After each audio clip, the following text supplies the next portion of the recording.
नगरपंचायतीच्या निवडणुका लढवताना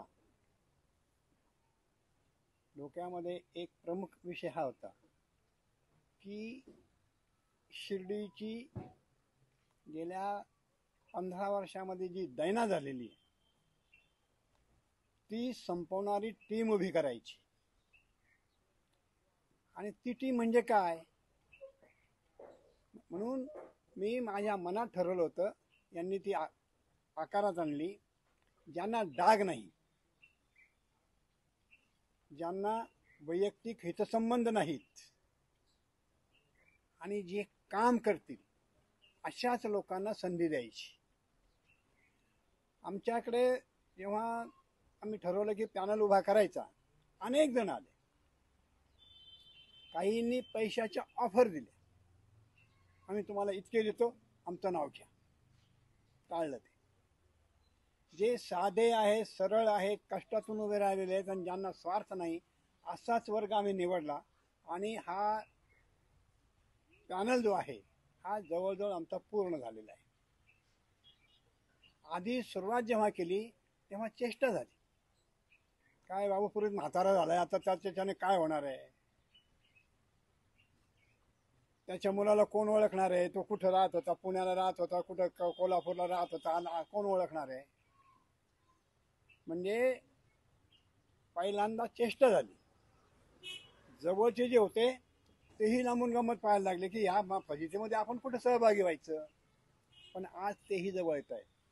आणि या क्षणाला मी तुमच्याशी बोलतो त्या क्षणाला पॅनल जवळ जवळ पूर्ण झालेला आहे. या काही 1-2 जागा भारत्यात तर नाही, तसं नाहीये. कोणाला घ्यायचा आमच्या पुढे प्रश्न आहे. आणि म्हणून स्वच्छ चारित्र्य असलेला, समाजाची सेवा करू शकणारा, शिर्डीच्या वेदनांची, शिर्डीच्या यातनांची, शिर्डीच्या त्रासाची जाणीव असलेला किंवा भोगलेला असा वर्ग आम्ही उमेदवार म्हणून घेतलेला आहे.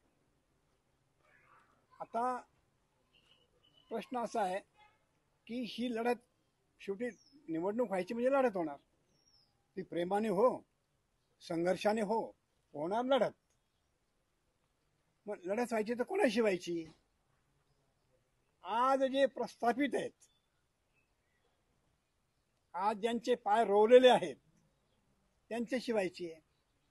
त्यांनी पहिली धमकी दिली, तुम्ही आमची बरोबरी कराल का?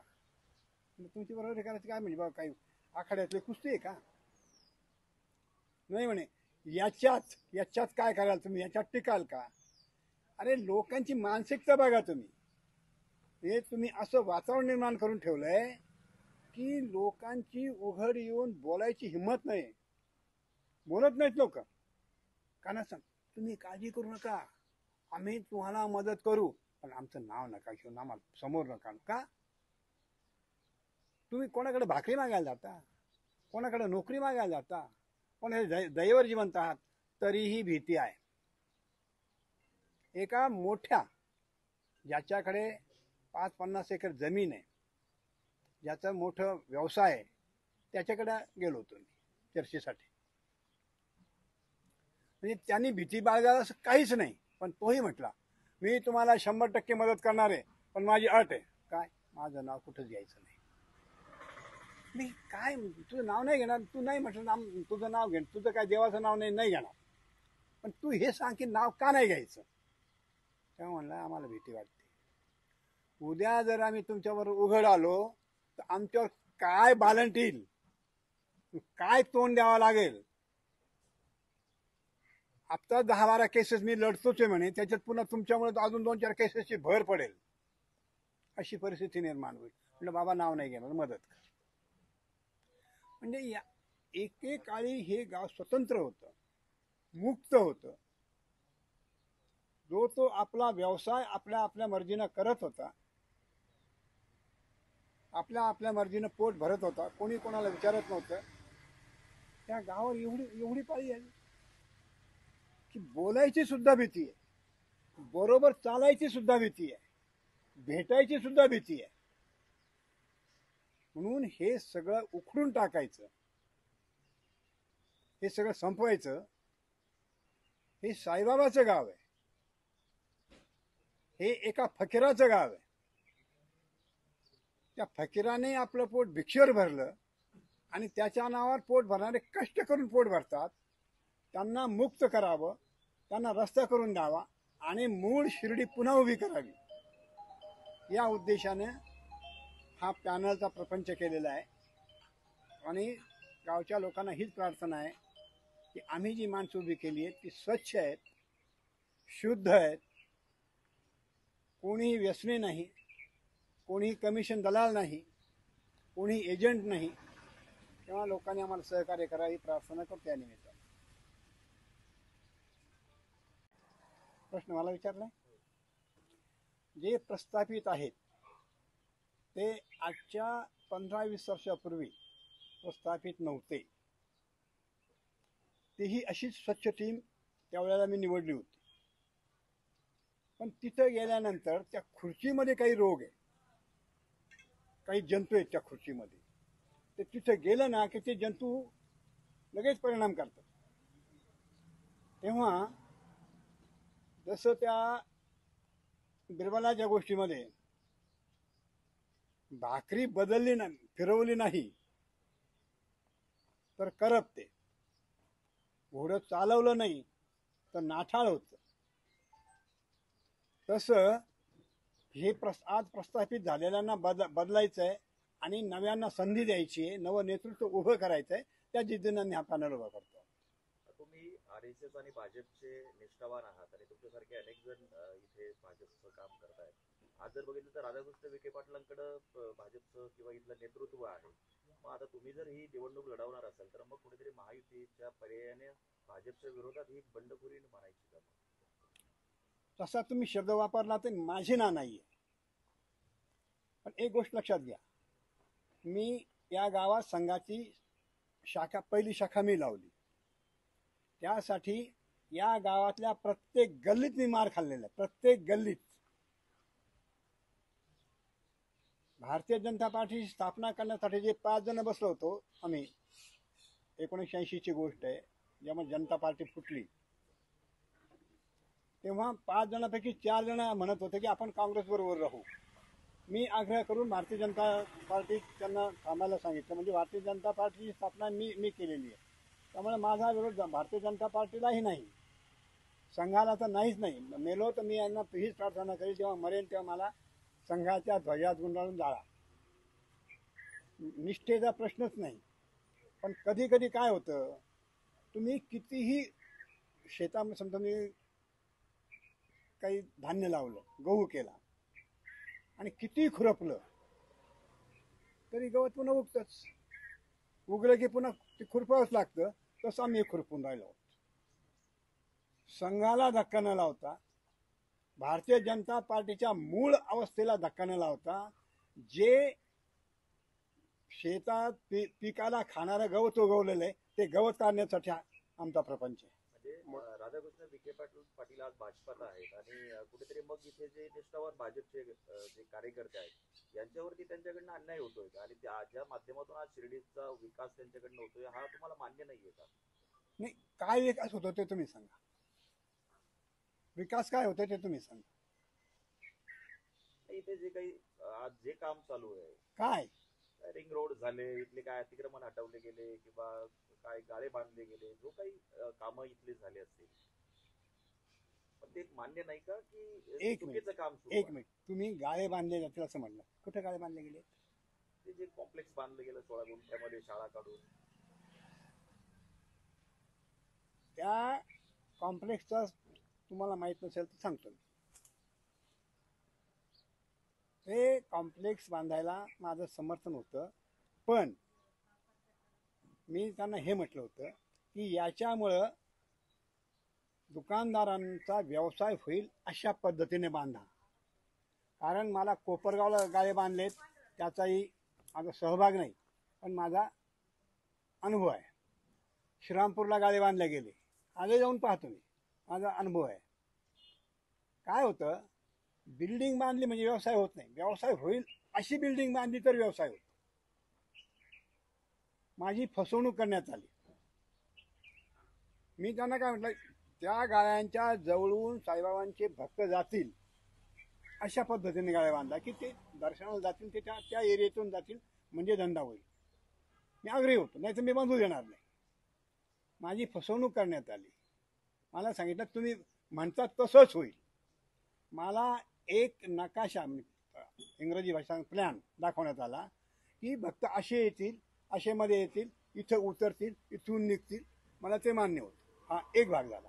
दुसरा भाग, गाड्यांची जी साईज होती ती मला बिलकुल मान्य नव्हती. मी त्यांना आजही शब्द वापरतो, कोंबड्यांचे खुराडे. कोंबड्यांचे खुराडे बांधले ते. दुसरी बाब झाली, धंदे चालत नाहीत. तुम्ही पत्रकार आहात, आता जाऊन पहा. मला वाटतं 50-60% तर बंद केले. आणि जे काही आहेत त्याच्यात मूळ मालक नाही. 200 रुपये रोज, 300 रुपये रोज, 400 रुपये रोजानी चालवायला दिलेले आहेत. फ्रंटचे सुरुवातीचे जे आहेत तेवढे चालत आहेत. मी हे सांगितलं होतं की व्यवसाय चालेल असं करा. त्यांनी मला जो नकाशा दाखवला तो तशा पद्धतीचा दाखवला, आणि प्रत्यक्ष बांधकाम जे केलं ते तसं नव्हतंच. मी इंजिनियर नाही. बांधकाम झालं तर जेव्हा वर आलं, ते पूर्ण झालं, तेव्हा लक्षात आलं याचे कंपन्याचे खुराडे बांधले. मी तक्रार केली. आम्ही बरोबर होतो. नाही म्हणजे तुम्हाला काही कळत नाही याच्यात. हो, पहा काय होतं ते, काय झालं ते तुम्ही पहा. तेव्हा गाळे बांधले हा जो शब्द बघा. आणि त्याच्यामध्ये तुम्ही ज्यांचं नाव घेतलं त्यांचा काय सहभाग हो? नाव तर त्यांचं दिलं गेलं. नाही, त्यांचं कशाला नाव दिलं? आता तुम्ही म्हटलात म्हणून मला त्यांच्याविषयी काही बोलायचं नाही. तर त्यांची गाठ घालून देतो तुम्हाला पाहिजे असेल तर. दिल्लीची एक टीम आहे, साई भक्त आहेत. ते दरवर्षी बाबांच्यासाठी एक कार्यक्रम करतात, भजनाचा कार्यक्रम. अतिशय सुंदर लोक आणतात, खूप कुठून आणतात, आणि जेवणाचा कार्यक्रम करतात. त्या कार्यक्रमात मीही सहभागी व्हायचो. एक दिवस शिर्डीचा ज्याच्याकडे ते येतात तो माझ्याकडे आला. म्हणे भाऊजी अडचण झाली. काय झालं? म्हणे ते साहेबांचा पिये आला. म्हणजे आपलं काय बिघडलं? नाही, तो म्हणतो की साहेबांचा फोटो का नाही? नाही, साहेबांचा फोटो नंतर तुझाही नाही माझाही नाही. ती दिल्लीची मंडळी जी होती ती स्वाभिमानी मंडळी होती. तर म्हणे हा आमचा शेवटचा कार्यक्रम. गेल्या 4 वर्षात तो कार्यक्रम झालाच नाही. मी याच्याविषयी अधिकही बोलू शकेल, पण मला वाद उभा करायचा नाहीये. मला निवडणूक लढवायची आहे. तुम्ही आता परिवर्तनासाठी लढा उभारलाय हा खरा, आणि तुमच्या सोबत आता कोण कोण असणार आहे, आणि तुमचं परिवर्तन मंडळ किंवा काय नावाने, किंवा तुम्ही आता सामोरे जाणार आहे निवडणूक? नावा बदलण्याच्या बद्दल हे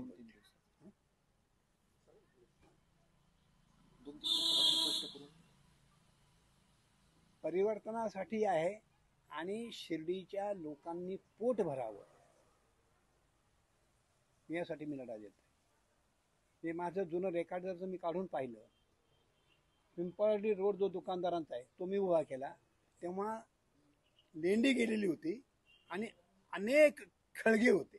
खळगे म्हणजे खाचा असे हे होते. त्या शेकडो बैलगाड्यांनी त्या भरून तिथं लोकांना बसवलंय. आणि ते कोणतेही माझा नाव लावा, माझा फोटो लावा, माझ्यासाठी काही करा, हे नाही केलं मी.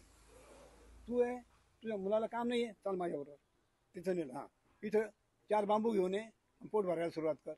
एवढंच केलं. जरी कोणी असं तुम्हाला म्हटलं की बाबू पुरोहितने याला या ठिकाणी जागा दिली आणि त्याच्या मोबदल्यात त्याच्या घरी जाऊन जेवला किंवा चहा प्याला, तर मी हे राजकारण सोडून दे. मी हे कधीच नाही केलं. तिथंही तुम्ही ज्या गायांचं नाव घेतलं, तिथं तुमचा संबंध काय?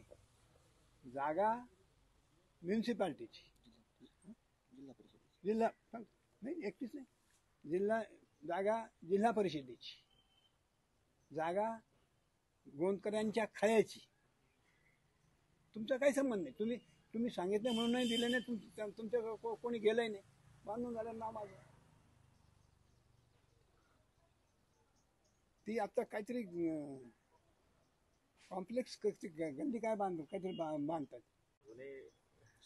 सांगतो मी, नावही सांगतो मी, नावही सांगतो मी. काय होतं, काहींची एक मनस्थिती असते.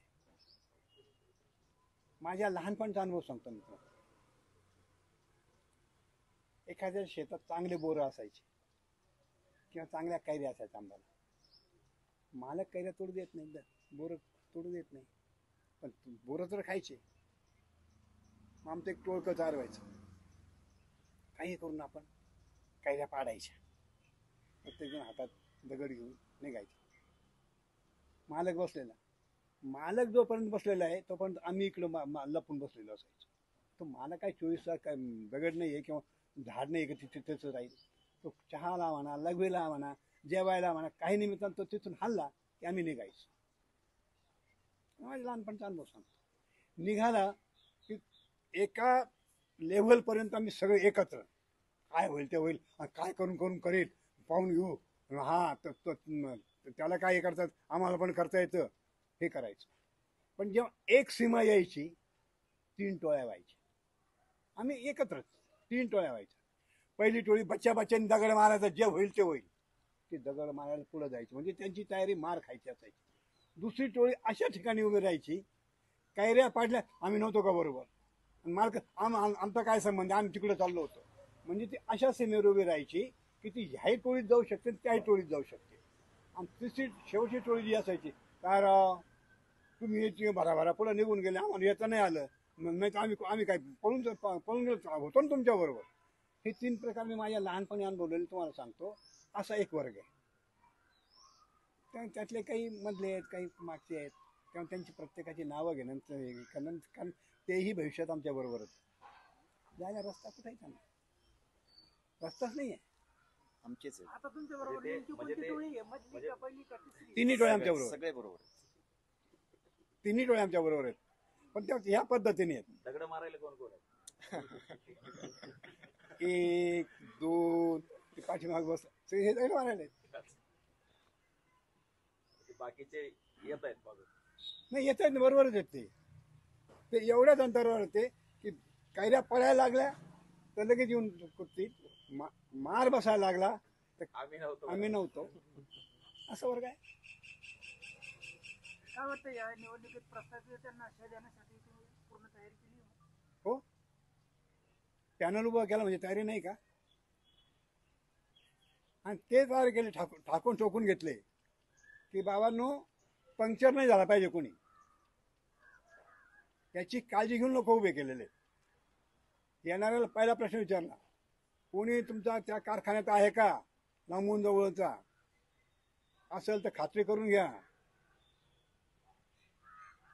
काही इथं संबंध गुंतलेले आहेत का, खात्री. ते त्यातून चावून सुद्धा कोण निघाले त्यांना संधी दिली.